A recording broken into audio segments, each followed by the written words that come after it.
us about, you said you guys have finished up. Um, Across the country, this has been a school year like no other. Did COVID-19 affect at all how connections operated here? Did you guys feel any effects from the school closures? You know, it probably was different effects than maybe what a traditional school was feeling. Obviously, we were already online, so our systems were in place. Our teachers already worked from home and had that kind of training, so that was nothing new to us. The biggest difference we saw is obviously the social emotional impact that occurred on our students at home, whether it be just sort of the anxiety around COVID-19 and sort of the state of the world, parents, economic reasons. So we saw a lot of that occurring. One thing we did see is an increase of students at home, but not necessarily our students. So we might have a family who has one student in our school because online works best for them, but they might have 3 kids in a traditional school, and all of a sudden, all of them were home. And that impacted the student who originally had gone to school online with us. So it kind of threw off their routine. So we definitely saw kind of a dip at the start of this, and then I think things adjusted a little bit and they kind of came out of it a little bit towards the end. So that was good.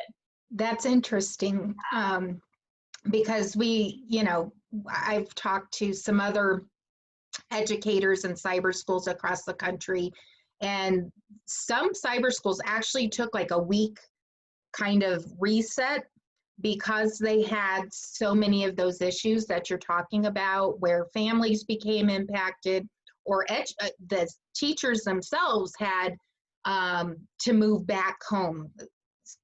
Everybody thinks that all of you work from your home offices, and some of our schools actually have administration buildings and learning centers where teachers, they go into work and collaborate and teach in their their virtual classrooms from an office someplace, and they had to make some adjustments. So it's interesting to hear. I'm encouraged that you guys on the educator side really didn't feel the impact so much as the families did, because I think that offered your families a little stability with all this other chaos. Yeah, and it did, and that was something we heard from families, as they appreciated that they had one stable routine thing in their life that had not changed. So for us, that was comforting to hear, because there were so many other challenges happening. And then obviously with state testing in Colorado being canceled, obviously across many states, not all, that's usually a very unique time in an online school year. So normally in the month of April, I travel across the state testing students in person. Didn't have that this year. And so that was really interesting too. And we're kind of looking at some of that data as well, of the impact of us being there for our students in that month when a lot of hardships were going on, and the impact that had. So kind of a blessing and a curse at the same time, kind of felt like. Yeah.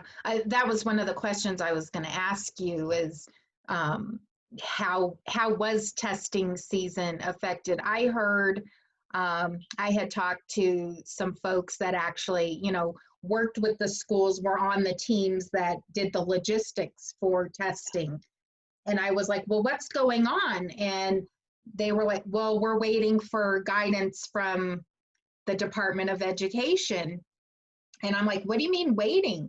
And the reply was, well, they kind of forgot about us. They were so worried about what was happening in traditional school districts and just the day-to-day operations of how things were affected with these school closures, and then how they were going to navigate testing, that they kind of forgot about our online schools and how that would affect us. So and I don't think, tell us a little bit about testing for online schools. Yeah. We hear all the time about the demands of testing on our traditional districts, and it's such a heavy lift. People really don't understand what goes into what we do as online schools, because like you said, sorry, my niece is calling and I told them I was going to be online. That's when they always call. Right. Yeah. Well, she's 3. So, but it, when we do testing in the online model, it requires teachers, going out across the country or across the state to all these different locations, and it requires families traveling. Tell us a little bit about what that's like for us and why testing season, it just impacts our families in a really different way. Yeah, so state testing for online schools is just, the test is the same, they take the exact same test, but how it's delivered is so drastically different. Most brick and mortar schools, they might take a period for 2 weeks. So each day they do one of the tests, for one block of the day. We have the same window that they do to get the test done, but we have to test all the students in person, even though we are an online school. All their other curriculum and day-to-day is online. State testing has to be done in person. And so we have a dedicated testing coordinator, most online schools do now, and it takes a full year of logistics planning, because we have to have test sites at all different locations across the state of Colorado. Our main hub is in Denver, but we will test in Durango and Cortez, Grand Junction, Fort Collins, out on the Eastern Plains. And then the teachers themselves, we are assigned to different site locations throughout the month of April is generally when we do it. And so the teachers are actually out of the office testing students from 7 a.m. to about 5 p.m. in the evening, every day of the week, almost in the month of April. So for an online school, it really takes us away from the students a lot more than it does in a traditional school, because there's just big chunks of time that we can't be teaching because we're out testing. And because we have to travel so far, for example, in Durango, you can't go and test one test a day for 2 weeks. A crew goes down there, they're away from their own families, and the rest of their students just to test maybe Durango students for 3 days. And the impact too for the online students is they have to take their tests in much bigger chunks than a traditional student. Our kiddos are troopers. They really are troopers. They'll go in and do a half day of testing, come back to another half day of testing, and within 3 days they're done. So it's a lot of logistics. We have teachers at our school who are actually out of state, and so we will fly them in even. So that was one of our challenges with CDE and kind of the late relay for if state testing is canceled. A lot of our teachers still had their flights ready to go, and so it was very, very last minute. But it's a beast. State testing is a beast, and then you kind of get back, and my goodness, you have a few weeks and school's over. So you feel like you're trying to play catch up as much as possible, and I think a lot of teachers feel that way after state testing. So for me personally, it was a little bit of a breath of fresh air to kind of have my April back and dedicate it to my students, and really felt like I could connect with them in a much bigger way than I have previously.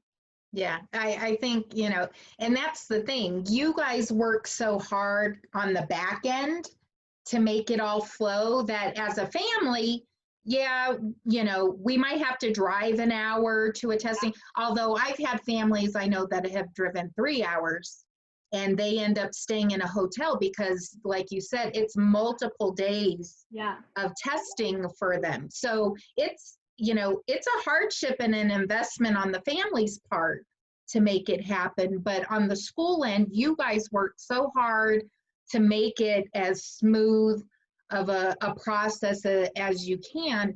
But there is a frustration there that, today the Colorado Coalition of Cyber School Families, we posted a little link talking about You know, the first online school in Colorado opened in 1997. There's 22,500 students roundabout that attended full-time online schools last year. And we are still so much of an afterthought when it comes to the folks, you know, in Denver at the State House and at the Department of Education. They still, you know, kind of forget about us. And that means we scramble a lot because we're waiting on them. And that's frustrating. I think that's frustrating for me as a parent, knowing that we're serving, you know, we may not be the biggest population of students, but we're a significant population and we've been around a long time. And our students shouldn't be treated as an afterthought, or our educators, because you guys, you make this all work. And you got to be able to plan your lives and everything. Right. So I'm glad we touched on that a little bit, because that's one of the questions. We have quite a few people chiming in here. Amy Valentine from the Future of School is on, a longtime online education. She's been a teacher, administrator, and now leads this wonderful nonprofit that supports online families across the country and supports educators. And, you know, she was saying, you know, there's still so many myths about online, and one of them revolves around testing. Our kids are tested just like any other public school student. Colleen Cook, who is president of the National Coalition for Public School Options, she talks about how impressed she is with testing and how the schools get it done. And Lori Marks Cooney, former president of the Colorado Coalition of Cyber School Families, she's cheering on Monta Vista because they were, in 1997, they were the first online school here in Colorado. So, and they're still going strong. So, so lots of wonderful, truly pioneers of online education are watching today, and we appreciate that. Just to get back to it, so we've covered the testing aspect. I thought maybe we talk a little bit kind of like the, I don't know, the frequently asked questions of online schools, the greatest hits that we get asked. Yeah. Is full-time online school, is it homeschooling? No. No. What's the difference? The difference is we are, as we like to say, it's a public education from home. Homeschooling has its high points and it's great for certain families, but a big difference is homeschooling is the parent has the choice to, they could create their own curriculum, they could purchase the curriculum from a homeschooling program. Colorado Connections Academy and most online schools, the curriculum is developed using state standards. We follow state guidelines. Online students are not learning different things from traditional brick and mortar students. You know, a lot of times we might say, we'll have a family come in and say, oh, it's homeschool, so I really kind of focus on language arts. I don't like math. Well, that's not what we're going to do here. We follow state standards. We make sure they're meeting all the requirements, graduation requirements, etc. So I like to say that it's public school from home. And that's a little bit of the difference from just saying homeschool. Because I think since it's from home, people think it's homeschooling, but it is very different. Yeah, we, you know, when our family was trying to figure out what we were going to do, we knew the traditional setting, the school district that we're in was not meeting, you know, JD's needs, and we needed to find something else. So we investigated everything, including traditional homeschooling. And for myself as a parent, I wanted the accountability of having testing and having a really good curriculum. And at the time, Connections pulled from a lot of different publishers and curriculum providers. But it was all like, you know, in the back of my head, there was always this kind of feeling like, well, if next year we decide to go back to the traditional setting, he will have been learning up to state standards. So I would have known if he was on track for grade level and those kinds of things. And that was important to me as a parent. And so, yeah, no, we are not homeschoolers. And like you said, public school at home or wherever you have Wi-Fi. Sometimes Exactly. public school was at a library. When we had a hurricane sit over Ohio one year and take the power out all through the Cincinnati metro area. And JD and I found this tiny little library in this rural community, and we drove an hour every day. We packed up our books, packed up the laptops, and went and used their internet so we could do school. Yeah. And, and then we did school in an RV going 75 miles an hour. And he logged into classes within his algebra class with Colorado Connections Academy. So wherever we got Wi-Fi is where we did school. But we have the support of teachers like you. Talk about, the teachers in the school. Are they certified? We hear a lot from opposition and, that charter schools, they just bring in anybody off the street and put, tell us, what are your qualifications? Yeah, and it's definitely something I've heard as well. Are you a real teacher? I've gotten that question before. Yes. So all of our teachers are state certified. You can look up on public record on CD's website, type in my name, and you will find my license and number and everything. So you have to be certified in your subject. We also then do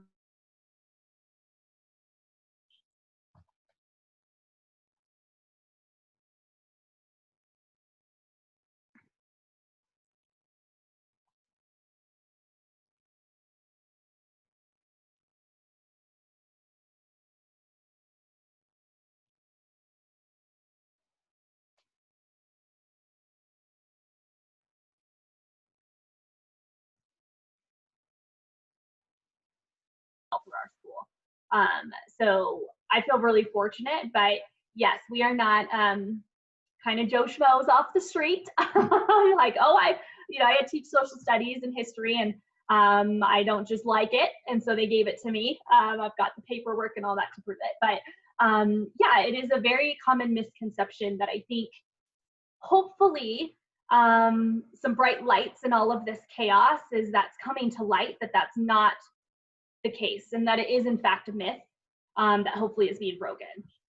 Yeah, I think that's, you guys really are experts in your content area, but then also, can you talk a little bit about, Amy Valentine was talking about how she was really kind of protective of the term online learning during all of this, because so many of what our my fellow parents in traditional school districts have been going through is crisis schooling.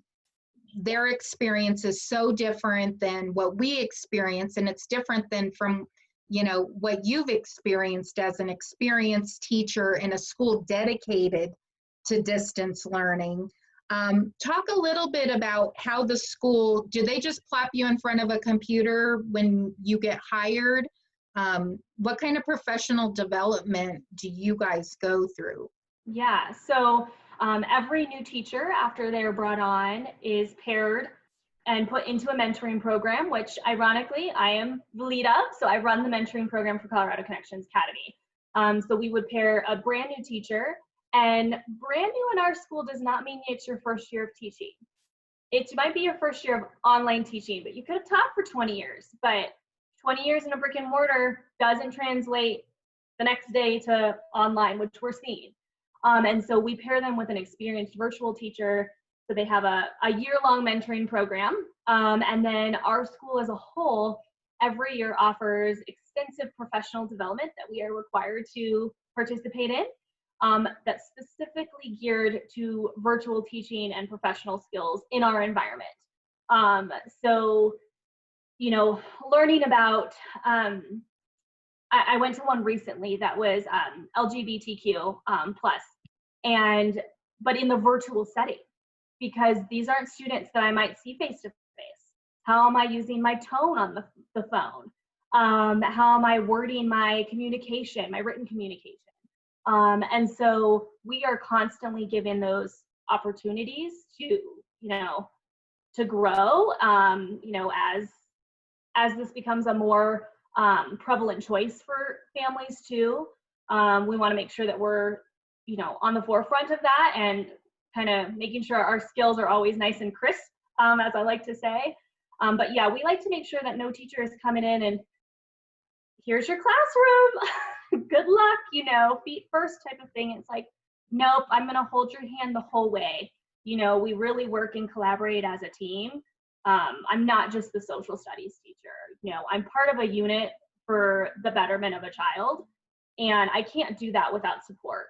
So, I really don't see myself as just door closed, do my own thing. It's really a collaborative process. So I feel like we really try to put a lot of emphasis into the training and betterment of our teachers. That's amazing, because it's pained my heart the last 2 months to hear educators frustrated with trying to deliver courses, using multiple different platforms, and hearing families being frustrated because they need 50 logins and each teacher is doing something different, or hearing from families where they've received no meaningful instruction. So that leads me to, like, what is a typical day? We hear a lot about, I've seen where a mom has said, my kid had 14 lessons today, and they were in front of the computer for 6.5 hours straight. Like, nobody wants that for a kid. Talk about what a typical day is like for a Connections Academy student. Yeah. So most students are going to be doing on average 4 to 6 lessons a day. High school tends to be a little bit higher because they take an extra class sometimes. But it's usually, most of my students in middle school are around the 5 lesson mark. And it's usually, like a math, science, social studies, language arts lesson, and then an elective course. And we also give live sessions throughout the week. We try to make sure they're not overwhelmed, so we collaborate so that they're not at the same time or on the same day. We also try to really express a schedule of breaks. If you are spending that much time, call me, because we can work with you. We can figure out, is it a technical issue that you're struggling with? Is it an academic issue? And that's something that some parents might be discovering, is there might be, an academic issue. It's taking my student a lot longer than I thought. And that's what you need that teacher communication for, to know if that's truly the reason or if it's this adjustment to online. So, students have breaks throughout the day. We do not expect them to sit on the computer for 6-8 hours. I don't even like to do that. I take breaks myself. And so we say they should have 6 hours a day, 30 hours a week. But we break it down to, think about in a traditional school. You go to lunch, you have your recess, things like that. We build that into our day. So, some students might finish their schoolwork earlier, and then they go and do their PE and go run around the neighborhood or whatever, to play basketball. So we really try to break it up. And then we also have, well, up until COVID, I should say, regular monthly field trips in person across the state. So we also offered that. So for example, in the fall, I took students to Manitou Springs here in Colorado to look at the cliff dwellings. And then in January, we went to a World War II museum in Colorado Springs. And so you get a chance to actually see kids in person. So we encourage that to not only meet other online students at your school, also within your area, but to meet teachers face to face. So yeah, it's definitely not just sitting there. We try to make it as seamless as possible for them. And we're really big on communicate, communicate, communicate. If it's not working, what's not working? And we can try a different schedule, or, block a schedule. If the student is finding, oh, if I work all on one subject at a time, I do really well and can focus. I will set your schedule that way, to help you. Or, well, it's not working that way. Great, I'll put it back. So we're all about kind of trying to figure out the most effective schedule for an individual student. And that's what's hard, is when you're going from traditional to online, like you said, they're surviving, not thriving. They have one platform, one schedule, one group of lessons, because that's what they did in the traditional school, but it doesn't necessarily translate that way online. Students learn very differently online than they would in a brick and mortar. And some kids probably picked it up like that. And some kids are realizing this is difficult for me. I do need that communication. So I think that's where we really, really, really thrive. Is there's no question, I tell my students and parents, that is too small. Contact me anytime you want. And I think that's what really, I don't know if I want to say sets us apart, but really helps learning coaches, because they're the ones at home and really are feeling the stress, I think, more so than the students right now.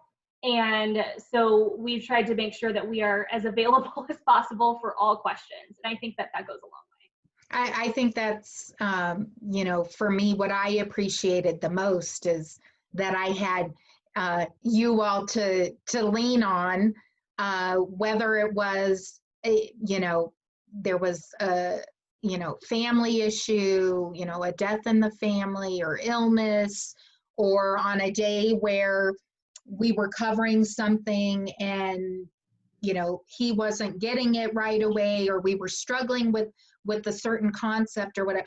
You all were literally a webmail or a phone call away, and the response was so quick. And I think what was hard for us to overcome at first is my son had been conditioned in the traditional setting that if you asked for help, that got you in trouble. It was a negative thing. And in online schools, we were encouraged. And after years of doing this and working with families and working so closely with you as teachers, and I would talk with new families, it was always communicate. Mm-hmm. As online teachers, you would rather get the call from a parent than see a kid languish and not do well and check out. You never said, I'm too busy, or figure it out on your own. It was highly encouraged that we communicate with you. And I know for us, that was just a blessing for us, and something totally different than what we had experienced in the traditional setting. I love that you talked about field trips and socialization. I often, traditional homeschool families and online families, we kind of get lumped into this, stereotype that our kids are awkward and don't know how to socialize and all of these things. And the schools, you really do make an effort to offer, social opportunities and then educational opportunities. I served as a community coordinator for 10 years. Yeah. And, I was responsible. I was a parent that organized field trips for our part of the state, and would team up with teachers like you to create opportunities. And that was a wonderful experience. But I often told, families, if you would go through the school's calendar, and if you attended every single field trip and social opportunity and study group, you would never get school done. So, it really is a priority, social, emotional piece for the students. And I saw today that Connections is going to partner, it's the, what is it? I wrote it down. The National Resilience Institute, which I think is exciting. You know, Connections is always partnering with different third-party organizations to improve the experience for families. And I think that just benefits students and sets them up for success in the online model. Another question that we get a lot is, does online schools, do you serve special needs students or students that receive learning support? How does that work with Connections? Yeah, so agree. I've heard that before too. How do you honor an IEP or a 504? The same as we would anywhere else. We have an entire dedicated special education team, a director, and then we have our case managers. We have a designated 504 coordinator now over the past couple years. And that person and these case managers are going to work directly with our students. The teachers will meet regularly with the family, with the student and the parents, go over any accommodations that are needed. We have everything from, we call them supplemental instructional programs that we can enroll them in. So if it's a math deficiency, we can enroll them and work with them in specialized programs. We even have executive functioning groups that we will put students in together to work with, and then we'll have them work with our counseling team and others. And so we have a very, very well-rounded support team for our special education students. And that goes for, any special population. That could go for a gifted and talented as well. We have an entire gifted and talented program. In high school, we have honors NAP, more AP classes than I can count, or that normally would be offered in a traditional school, which I think is pretty cool because we can pull from AP teachers across our schools. So yeah, they're not left in the dust or ignored or anything like that. We have internal tracking systems where all the teachers are involved, where all they have to do is say, hey, I was just talking to the family and so-and-so is really struggling with this. All of that students' teachers are going to jump in and work directly with them. They're going to get that one-on-one support, monthly meetings with teachers and their special education case manager.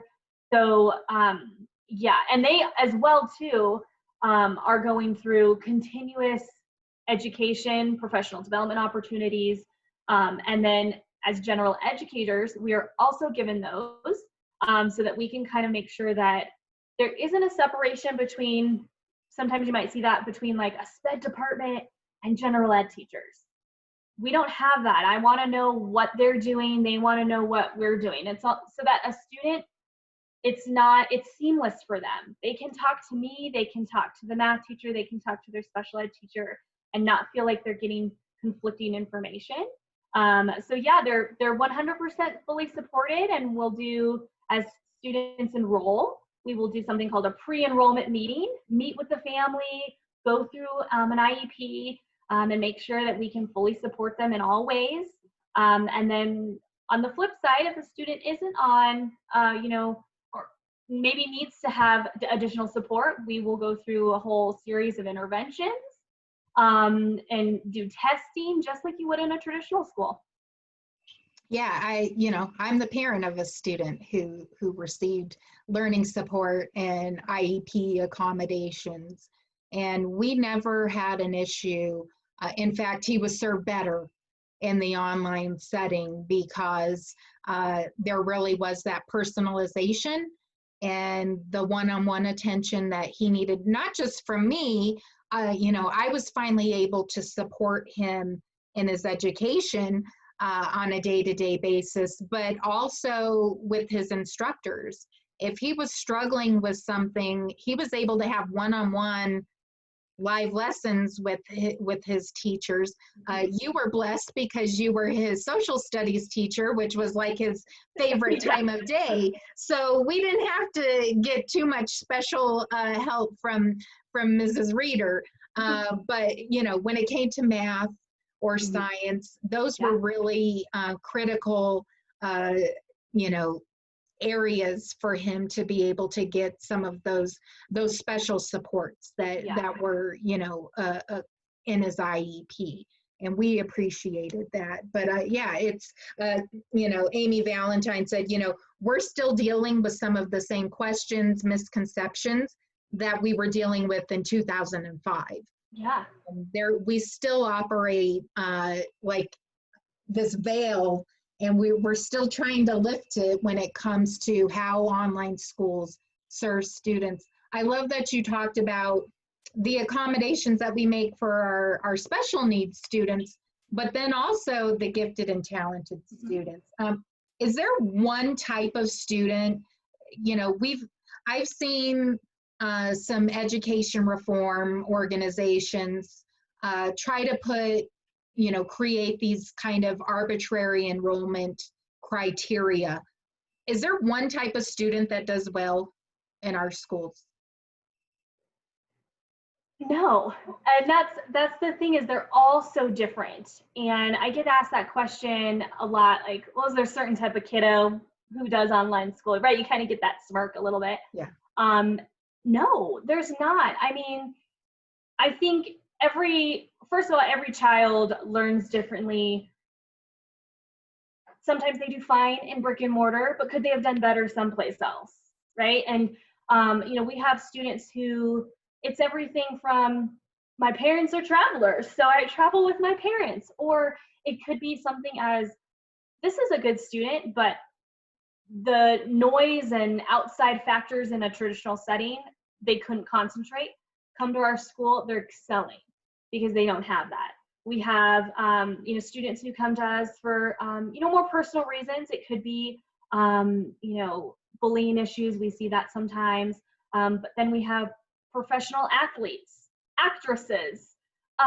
You know, I have a student who travels for baseball, another one that does the rodeo, and they have these passions that they don't want to wait till they're 18 and out of the house to fully commit to.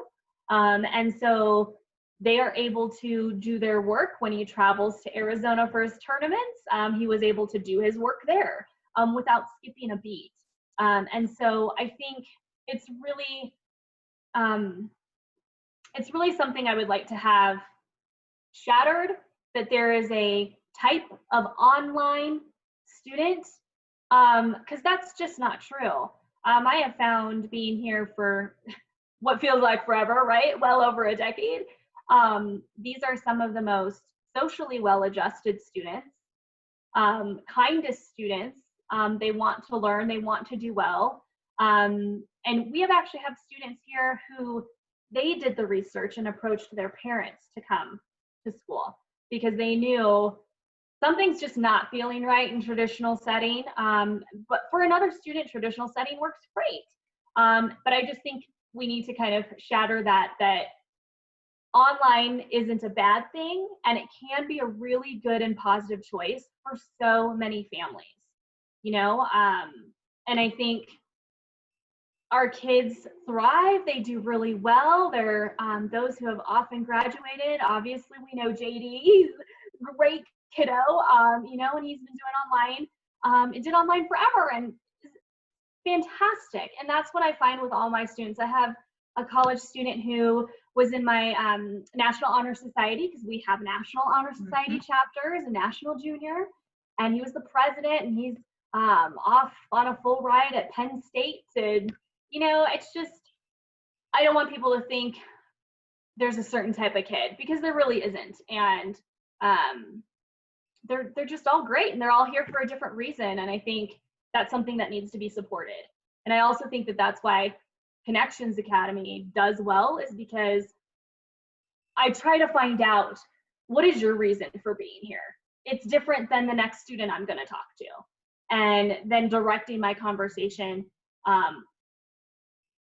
to their needs and to their interests and stuff like that. So I think that's where we do a really good job with that. Yeah, and I think my point has always been, you know, let the family decide if it's going to be the Mhm. right option, because we've seen people float the idea that only kids who do great on, standardized tests should be Yeah. able to do it.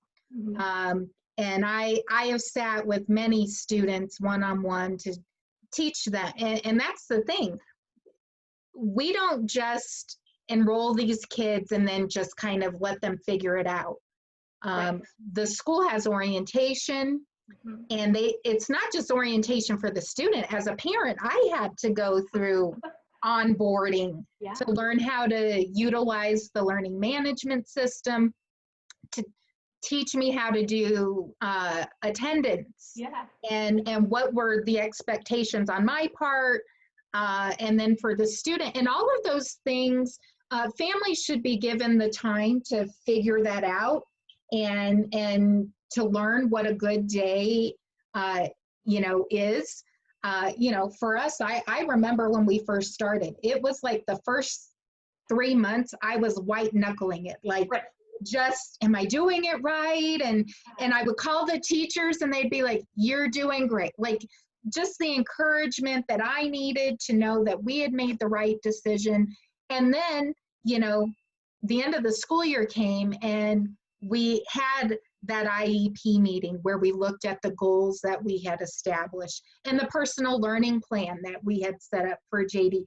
And that was the proof that I needed as a parent, because I was seeing every day, those light bulb moments that traditionally teachers only get to experience. I got to experience that as a parent. And that's how I knew we were doing the right thing. But yeah, I would never want some bureaucrat to decide Mhm. what student is the right fit for the online model, because as you have stated, there's every kind of Right. student. So I think that's I hope we've laid that misconception Yes. to rest. We don't want to hear about it ever No. again. We have spoken, right? Um, and Colleen was talking about, you mentioned, kids ask to do online. Her daughter is the one who initiated the move to online at semester. Their family had been through some things, and school was really difficult for her this year. And she knew because her brother had gone through online, and she knew she needed something different. So, we need to listen to our kids.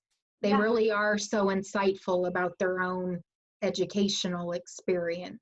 And, it's important for us to listen to those student Yeah. voices as well. Um, what else did I want to talk to you about here? Um, you guys have counselors Yeah. for students. When JD was in, we had advisors and homeroom teachers. Talk about the support staff that's there that we Yeah. might see in a traditional setting that we think might not be Yeah. happening in the online Yeah, world. so we do have a full counseling department and staff as well. So for K-8, we have counselors, and she will host special groups. So let's say I'm talking to a student and I'm noticing a struggle. I can send them to our counselor. She'll invite them to a special live lesson in a group with other students who might be experiencing the same things. And so she works with all of our students, our counselors. And then for high school, obviously we have those social and emotional needs that get met by our counselors, but also they do that stuff that traditional schools do. College applications, transcripts, ensuring you're earning the right credits, you're picking your classes. That's what they do. They work with our seniors for our senior capstone, which is a little bit newer graduation requirement that students have been having to do in recent years, and they organize all of that. They will do live lessons on how to fill out your FAFSA. They teach our capstone course that goes along with their presentation, where you have to apply to, a 2 or 4 year college or a trade school, just so you know what it's like. They help with signing up for those big ticket items, like I like to call them, like SATs and ACTs, all those kinds of things. But yeah, full counseling department and staff. They're incredible. And as soon as if there's a a social emotional need, that student is contacted within minutes. They drop everything when we have these kind of online ticket things that we can say, oh, there's something going on. I need, please, can you help? They will drop everything, and that's the first thing they do. And we've heard from countless students just the support they feel. And then for our younger students, they might be dealing with things they've never had to deal with, maybe a divorce in the family, with young children. So she'll work with them as well. And then also does some kind of fun monthly things revolving around counseling. But yeah, a full staff, and then they are supported by our director of counseling, and then they get support from our corporate level. So it's just constant resources, constant, professional development courses for the counselors, teachers, special education educators. And then on the side that you don't see all the time is our administrative staff. We have incredible principals, vice principals. We have registrars who work, you might see the registrar at a local school in the office, right? But you don't really think of that for online school. But we have just a staff that works tirelessly behind the scenes so that the student can log on and not feel any of those bumps that it took to get to that point. So pretty much every person that you would see in a traditional school is online. Yeah, the bumps that our traditional brick and mortar counterparts have experienced thanks to COVID-19 school closures, that's, as Amy Valentine, stated so eloquently, what you all have experienced is crisis schooling. And our schools really are, I saw something, a charter leader talk about her staff and her school being pioneers. They're pioneering remote learning, and I kind of had to laugh because I'm like, you guys have been doing this for like 2 months, and we're at 2 decades here.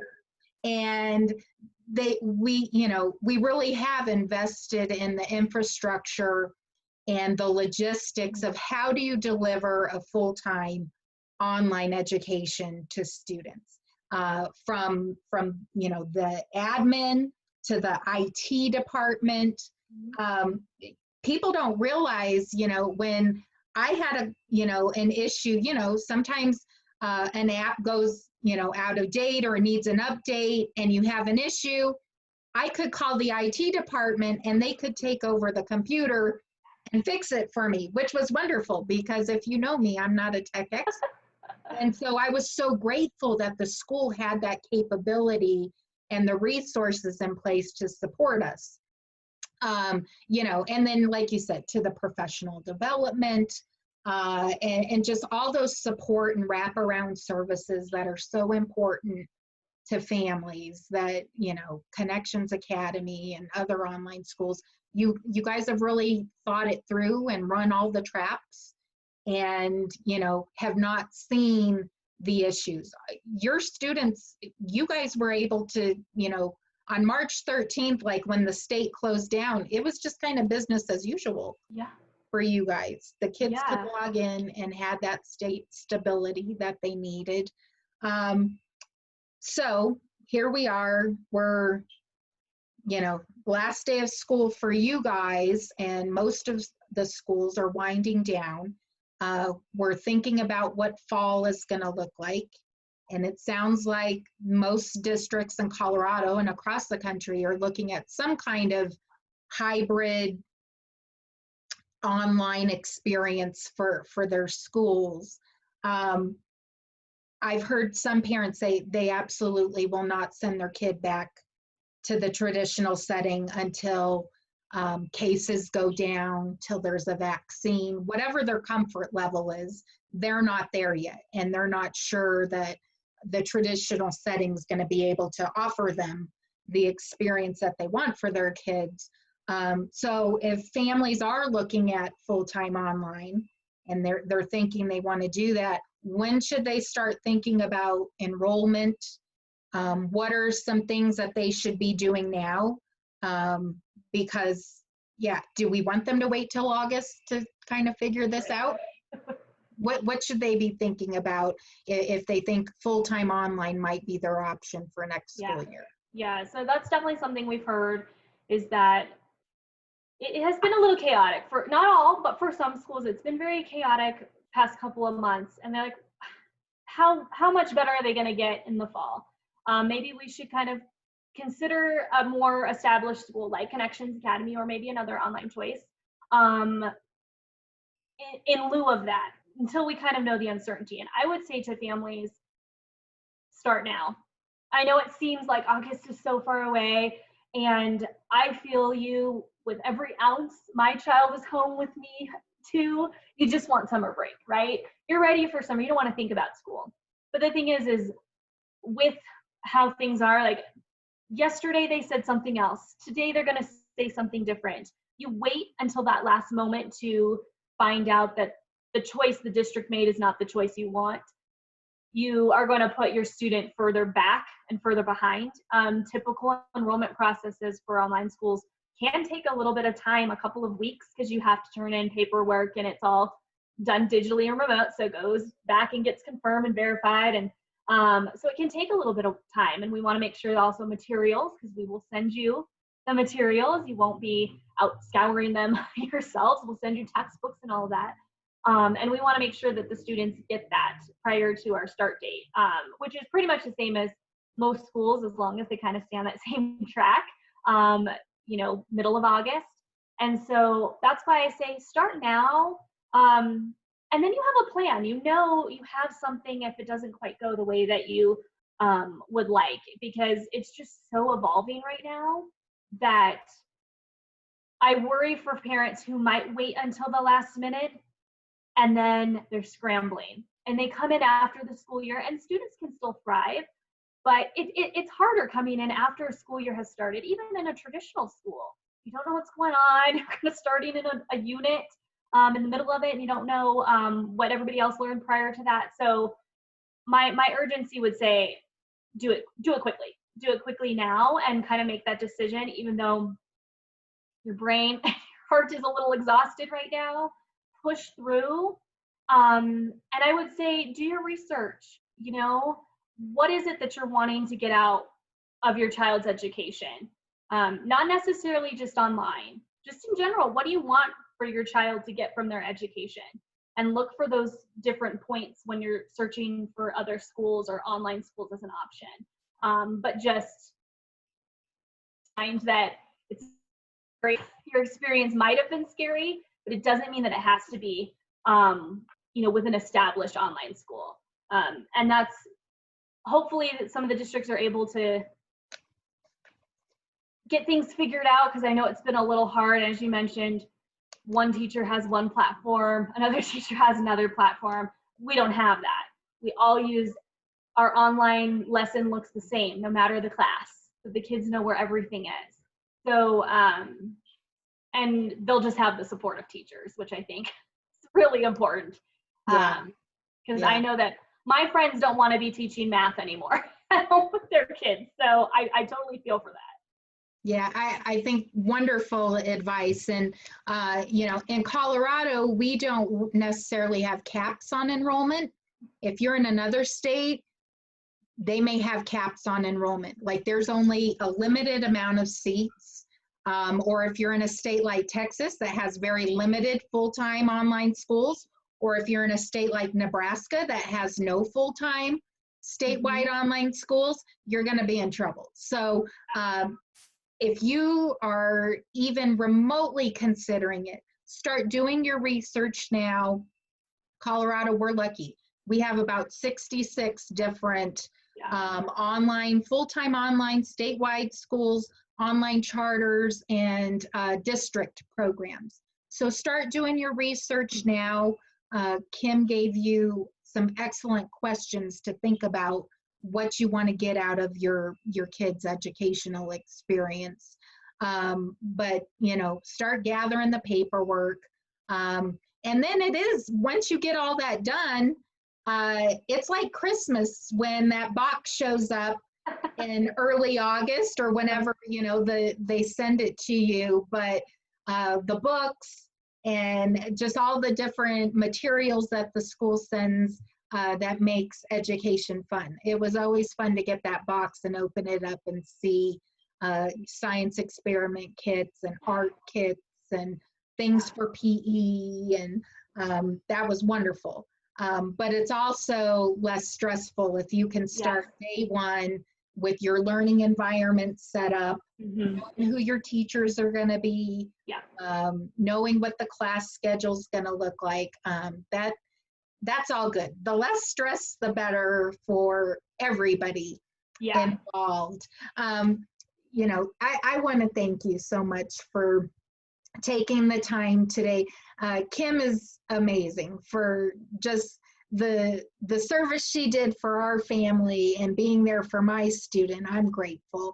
And then over the years, I've called her many times for advocacy purposes, and she never says no, which is wonderful because she really cares about families and online education, and she's a passionate educator and advocate, and I'm so grateful that you took the time. And everybody on this Facebook feed is just echoing how wonderful you are and the great advice and insights that you've shared. And so I hope that this video, like I said, will dispel some of the myths surrounding online education. And here you've got it from a education pioneer in online learning.